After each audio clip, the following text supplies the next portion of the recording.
Welcome back. Well, targeted customer acquisition is always a winning strategy. In the case of Mansi Kitchen, the owner had to come up with creative ways to acquire more customers.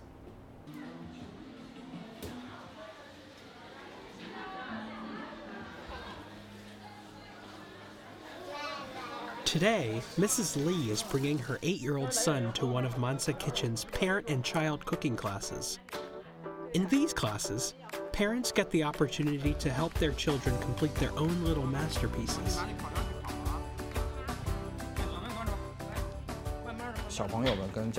When parents and kids come here, the kids get to learn practical life skills. The kids love it. They can make biscuits or a Hello Kitty cake. And the parents are happy too, because they found a place their children enjoy. Parents today are very willing to spend money on their kids.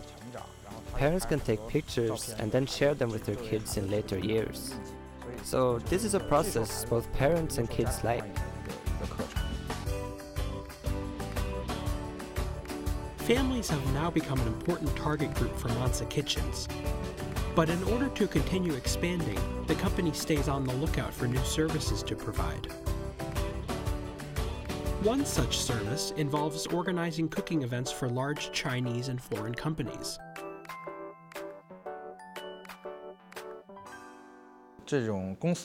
Organizing team-building events is another way for us to provide value-added services.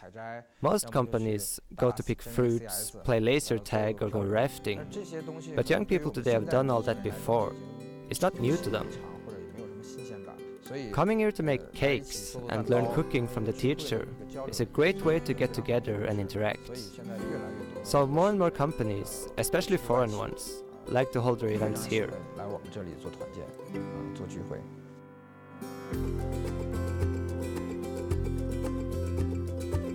As consumer behavior changes, DIY entrepreneur Xu Xin has found new ways to expand her business. Xu's quilting shop Chen Si opened a web store on the online shopping site Taobao in July 2013. The goal was to use the massive internet platform to attract more customers. It's helped a lot. We recruited a lot of students from outside Beijing through the internet, as well as through promotional material in our store. Our students were convinced by our learning environment and our teachers' backgrounds to attend our classes. I believe any business that doesn't market itself online probably won't be able to make itself big. We've taken this into full consideration. We have developed long-term, stable cooperation with mobile applications such as Duoguo.com and Xiachufang.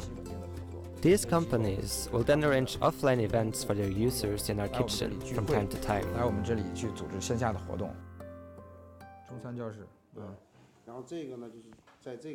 Today, Chen is meeting with his planning team to discuss the company's latest project. A third branch store in the Joy City shopping mall in Beijing's Chaoyang district. The store is still in the planning stage, but Chen holds high hopes for the new location.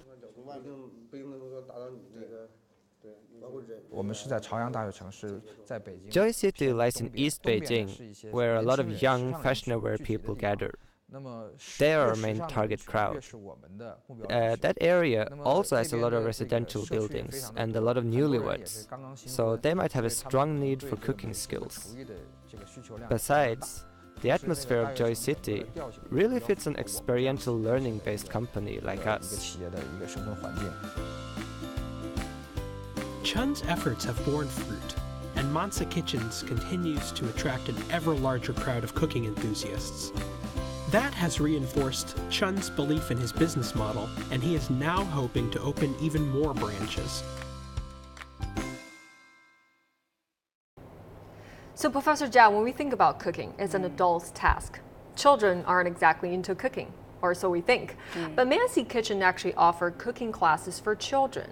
Parents love it because their kids get to learn a practical life skill, and the kids love it because they can come in and bake a Hello Kitty cookie or a Mickey Mouse cake and so on and so forth. And parents are certainly willing to spend a lot of money on their children. So this is a brilliant idea, isn't it? I agree. I think it's a very cute business idea, in fact, because children are able to get some experiential learning, experience, and they get to bake like a pro chef, and they get to play with other friends as well. And also, as you mentioned, Tracy, the parents, they actually get to spend some quality time with their children as well. And not to mention, they don't have to worry about cleaning up the mess at the very end. Right. So I think this is a win-win situation. It's a pretty good But idea. it certainly brings some liability on the part of the company, because when kids get into the kitchen, safety is a big issue. Exactly, that's a good point. So I think all the process, every step of cooking needs to be closely monitored and supervised by the parents and also by staff at the Mansi Kitchen. Certainly. Yeah. So Professor Jia, we all know how important internet is for young people, and especially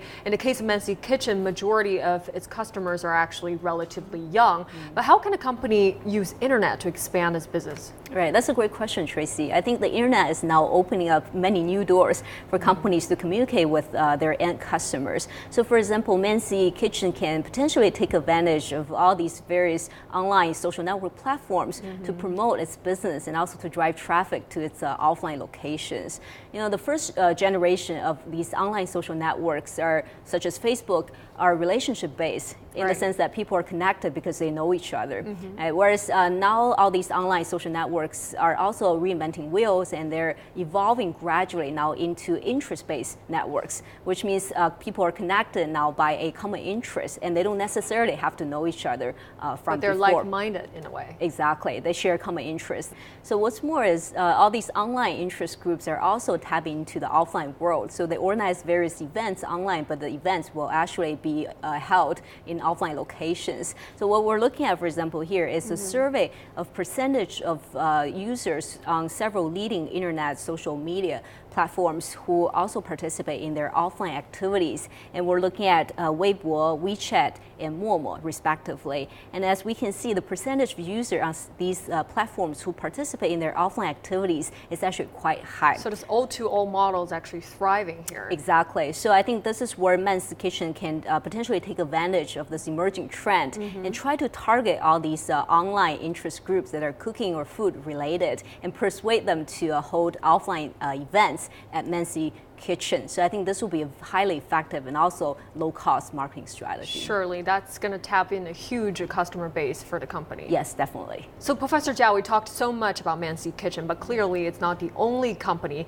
that's offering a DIY service. But what type of DIY services company are likely to succeed? Well, I think there are several defining features. The first one is customer base, meaning the product should be something that's of interest to a large enough number of people so that you have a reasonable market size.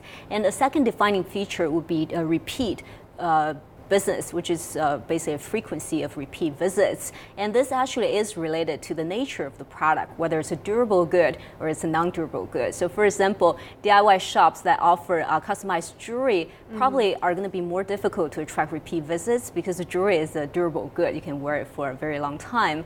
Whereas if you run a DIY shop for bakery, the chance of having repeat visits will be much higher. Unless because you're not concerned about your diet. That's right. Right, that's a good point. And the third defining feature would be creativity. I think all these DIY shops, at the end of the day, they're competing on creativity. How interesting the product is and the process is. Whichever is more interesting will attract more customers. Certainly.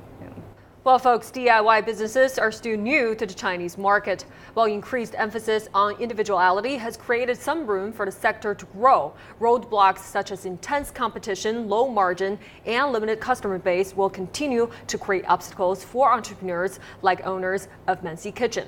But do follow us on Weibo, WeChat, YouTube, Facebook, and Twitter to share your thoughts. And if you do have an interesting business case to tell, make sure to email us at newmoney@cctv.com. And thank you very much for joining us this week on New Money. And thank you so much for Professor Jia's participation. And folks, we'll see you again next week.